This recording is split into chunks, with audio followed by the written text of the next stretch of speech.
Welcome. Hi, this is my first theory, so be patient. In any case, I'm just going to get right to it. So, something that I really love about Deltarune is something very small, but in chapter 3 is when this happens first. When it's most notable to me.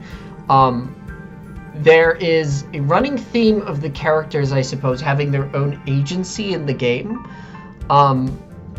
And not just like textual themes, because obviously there are textual themes of that sort.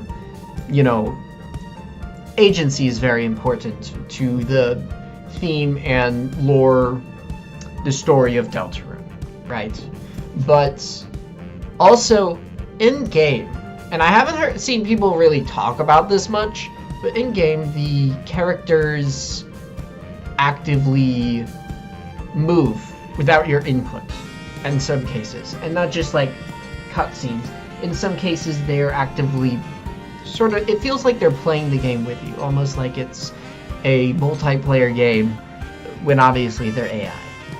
And the first time that this really stuck out to me was in chapter 3, in the second board of Tina's boards, right? Susie in particular moves without you needing to do anything. When you acquire the strength ring that lets her like pick things up, she'll just pick things up and just chuck them around the place like she's actually playing the game, which is,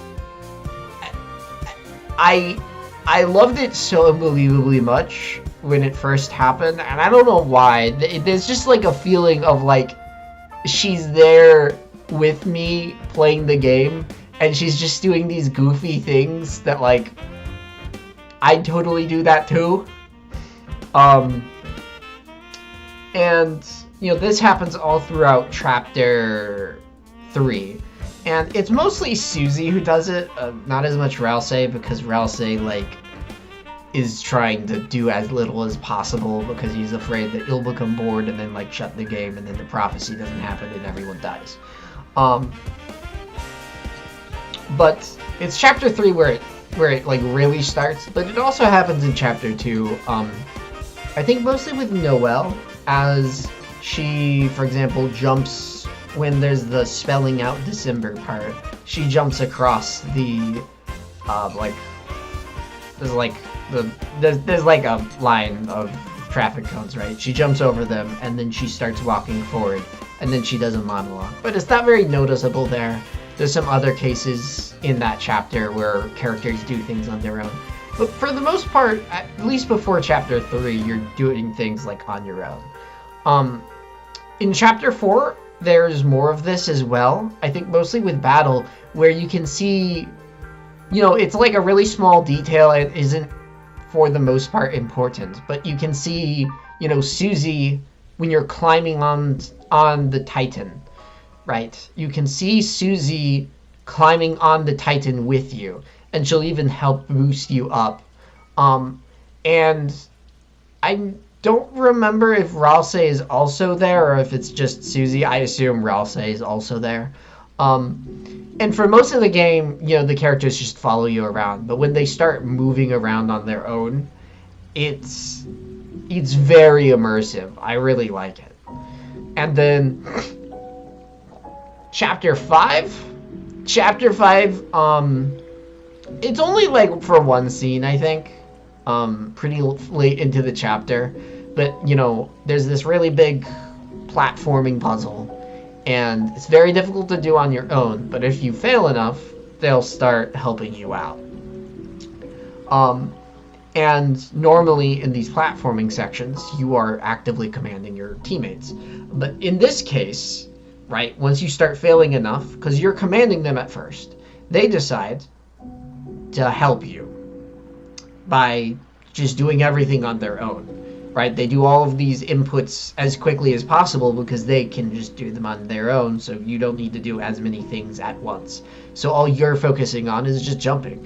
And that's really cool. It just feels really cool and immersive. And it feels like the characters are like there. So So this isn't really a theory, it's just a prediction.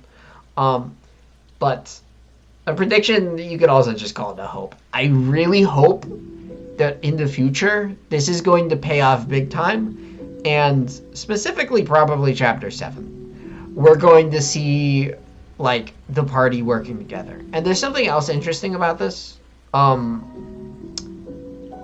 One big part where the party is definitely not working with you.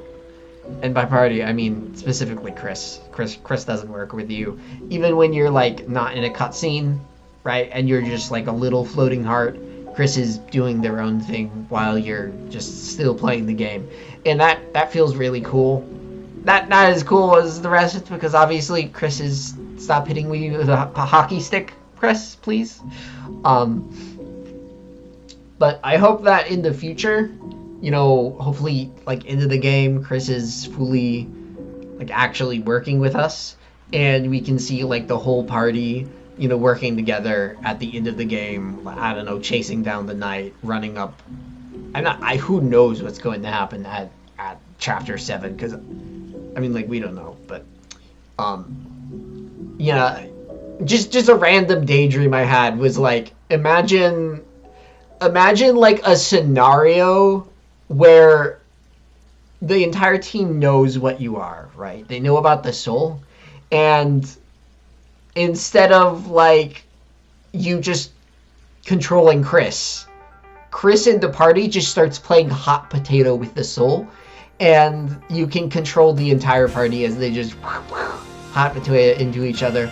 That makes no sense. I don't even think that's how the soul works. But, like, it would be so cool, though. It would be so cool if the party was, like, actively working with you, and it was all 4 party members together working as a team. I think that would be, like... That would be peak Deltarune. Almost as peak as Ultimate Starwalker. Anyway, that's my prediction, hopes and dreams for chapter 7.